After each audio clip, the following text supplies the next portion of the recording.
Bismillahirrahmanirrahim. Assalamualaikum warahmatullahi wabarakatuh. Alhamdulillahilladzi hamdan katsiran tayyiban mubarakan fihi. Asyhadu an la ilaha illallah wahdahu la syarika lah. Wa asyhadu anna Muhammadan 'abduhu wa rasuluhu sallallahu alaihi wasallam la nabiyya ba'da. Allahumma salli ala Muhammad wa ala alihi wa ashabihi ajma'in. Amma ba'd. Puji dan syukur kita sampaikan kehadiran Allah Subhanahu wa taala yang masih memberikan kita nikmat dan karunia-Nya hingga pada malam ke-25 atau 26 ya. Ke-25 mungkin. Saya nggak hitung-hitung.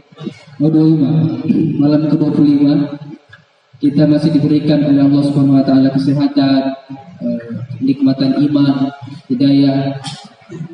Oleh sebab itu mari kita memperbanyak bersyukur kepada Allah Subhanahu wa taala dengan senantiasa menaati apa yang diperintahkan oleh Allah Subhanahu wa taala dan menjauhi larangan.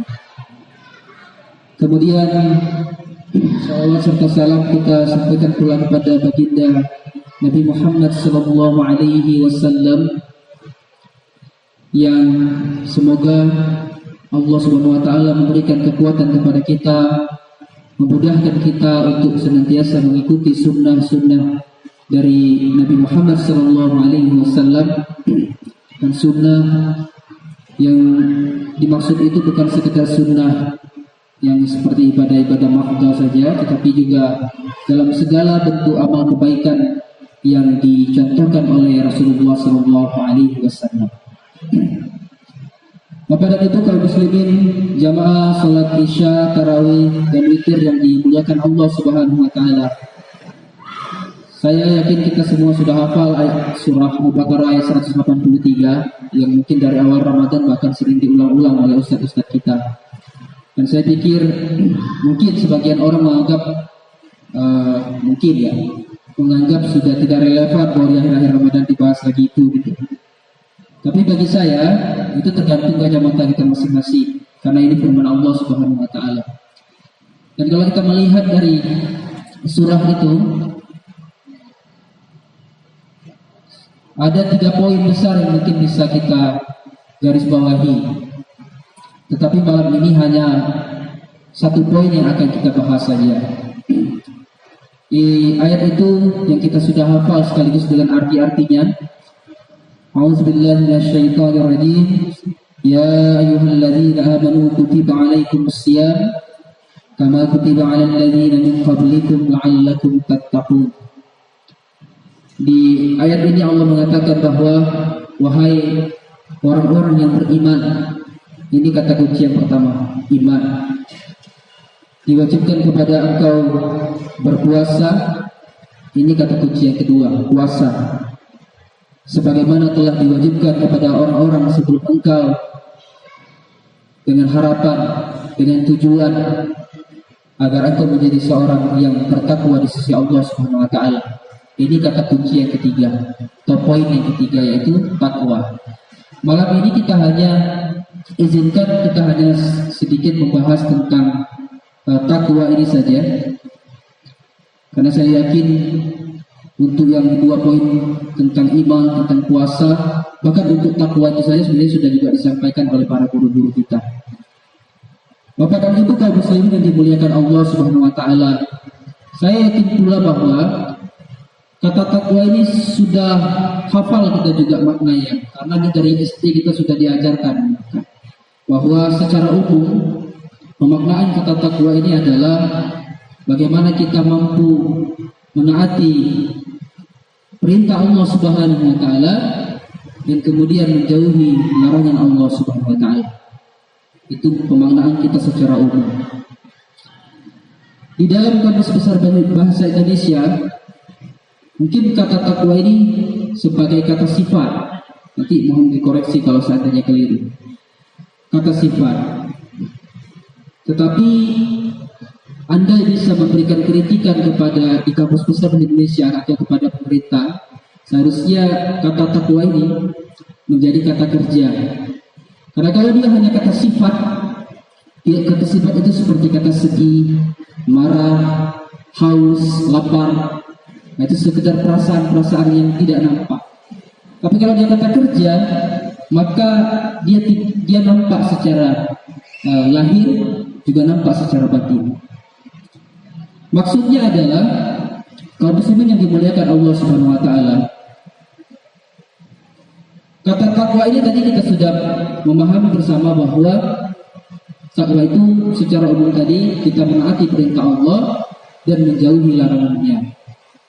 Tetapi suka atau tidak suka, percaya atau tidak percaya, pada praktiknya justru banyak terjadi di sekitaran kita bahwa kita, sebagian kita ya, menaati perintah Allah Subhanahu wa taala, tetapi di sisi lain justru tidak mampu menghindari larangan-larangan Allah Subhanahu wa taala.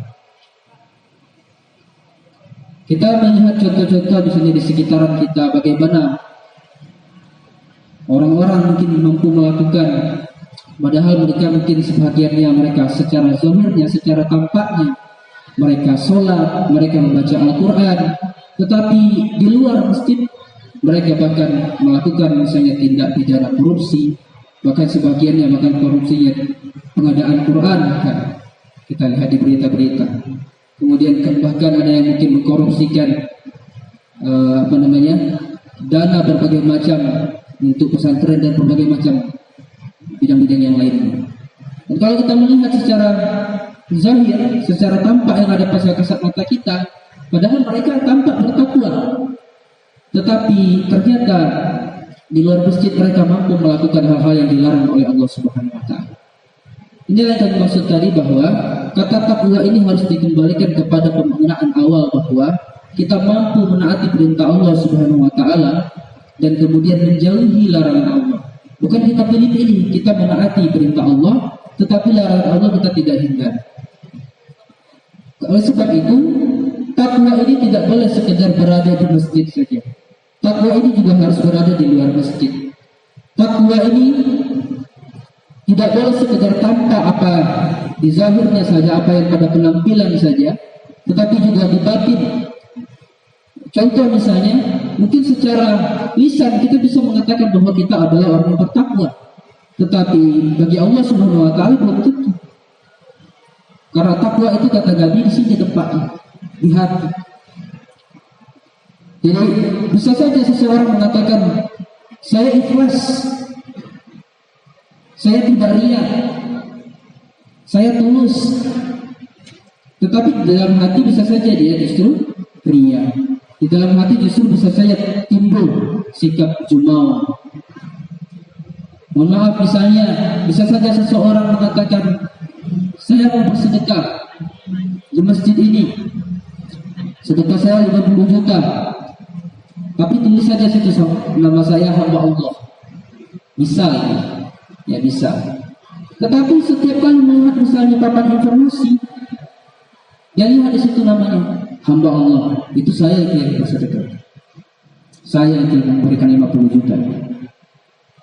Sama saja dia juga. Jadi kita harus kembalikan kata takwa ini sebagaimana pembinaan secara umum tadi boleh, ya, bahwa dia tidak boleh sekedar nampak di masjid, tapi di luar masjid, di ruang-ruang kantor kita, di ruang-ruang kerja-kerja kita, seperti misalnya yang nelayan, di perdagangan, di perkebunan, dan berbagai macam ruang kehidupan kita, harus kita tampakkan ketakwaan kita di sisi Allah Subhanahu wa taala. Karena di antara hikmah kenapa diletakkan Allah Subhanahu wa taala kata takwa setelah kata puasa dalam surah Al-Baqarah ayat 143 itu tadi. Coba kalau kita melihat ketika kita berpuasa, Bapak Ibu sekalian, kita mampu mengawasi diri kita sendiri. Padahal di siang hari bisa saja kita makan dan minum ketika kita sendirian. Tak ada yang melihat. Bisa kita makan dan minum. Kalau kita bisa katakan kepada orang-orang, saya masih puasa itu, saya puasa, kita buka puasa bersama-sama, bisa. Tetapi mengapa kita tidak mau melakukan itu? Karena kita merasa diawasi oleh Allah Subhanahu wa taala. Karena kita merasa bahwa saya sedang berpuasa. Di Ramadan ini bisa saja kita menggibah orang, mengata-ngatai tetangga kita. Tetapi mengapa kita tidak mau melakukan? Karena kita berpikir bahwa kita diawasi oleh Allah Subhanahu wa taala. Kita diperhatikan oleh Allah Subhanahu wa taala. Kita merasa kita sedang berpuasa. Karena itulah, karena ketakutan itulah maka kemudian kita mampu mengontrol hawa nafsu kita untuk mencegah diri kita dari perbuatan-perbuatan yang bahkan mungkin di luar Ramadan itu dibolehkan oleh Allah, tetapi di Ramadan ini mampu juga kita cegah. Bapak dan Ibu kaum muslimin yang dimuliakan Allah Subhanahu wa taala. Karena itulah kemudian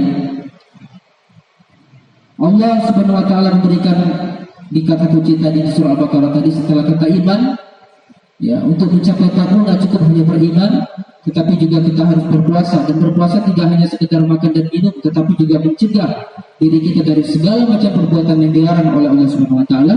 Setelah kita lolos dari iman dan puasa tadi, baru kemudian diberikan kita atau dilantik kita oleh Allah Subhanahu wa taala sebagai bagian dari hamba-hambanya yang bertakwa. Terus kenapa kalau kita bertakwa? Namanya dapat apa? Allah mungkin di ibadah-ibadah kita yang lain Allah sudah jelaskan. Kalau sholat di dalam bulan Ramadan, ibadah kita sholat sunnah misalnya, diberikan ganjaran sebagaimana sholat wajib. Kemudian sedekah kita misalnya itu bisa dapat ganjaran sampai 700 kali lipat, dan berbagai macam yang dijelaskan oleh Allah Subhanahu wa taala dan Rasulnya. Tetapi untuk puasa Allah hanya katakan wa ana ajzibi, aku langsung yang membalasnya.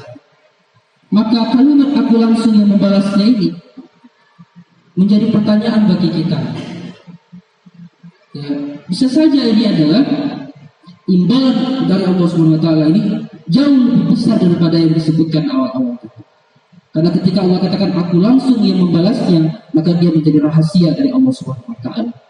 Allah hanya memberikan bocoran-bocoran sedikit bahwa untuk orang-orang yang berpuasa, untuk orang-orang yang beriman di sisi Allah Subhanahu wa taala, untuk orang-orang yang bertakwa di sisi Allah Subhanahu wa taala, diberikan ganjaran pahala surga yang kemudian untuk memasukinya melalui pintu VIP bernama Ar-Rayyan.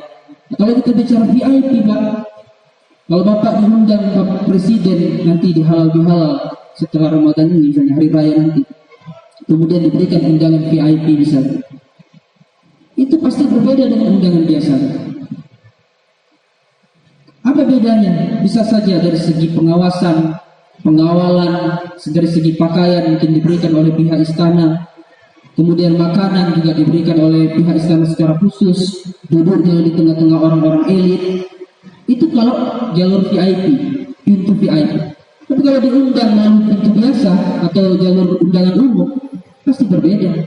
Mungkin tidak ada pengawalan khusus, mungkin makanannya juga biasa, ya mungkin pakaiannya juga apa yang dibawa dari rumah saja, tidak ada yang diberikan oleh istana. Nah begitu juga dengan berpuasa ini, orang-orang yang berpuasa dengan puasa yang benar-benar, ya bukan sekedar makan dan minum saja, maka mereka melalui dibocorkan oleh Allah Subhanahu wa taala bahwa mereka diberikan ganjaran memasuki pintu Ar-Rayyan untuk menuju surga Allah Subhanahu wa taala. Maka Bapak dan Ibu kaum muslimin yang dimuliakan Allah Subhanahu wa taala, oleh sebab itu inilah tadi hikmah di antara berpuasa itu adalah bagaimana kita senantiasa muraqabah, merasa diawasi oleh Allah Subhanahu wa taala. Baik kita ketika di masjid, baik kita ketika kita di kantor, baik ketika kita mencari ikan di laut atau berkebun atau di seluruh bidang apapun pekerjaan kita harus merasa bahwa kita diperhatikan oleh Allah Subhanahu wa taala. Jadi merasa diperhatikan oleh Allah itu tidak boleh cukup hanya sekedar ketika di bulan Ramadan ini saja. Harus nampak nilai-nilainya ketika di luar Ramadan, bahkan 11 bulan kemudian, atau bahkan sampai kita kemudian meninggalkan dunia ini. Demikian saja mungkin yang dapat kami sampaikan. Mohon maaf atas segala kekurangan. Wallahu a'lam bishawab. Wabillahi taufiq wal hidayah. Assalamualaikum warahmatullahi wabarakatuh.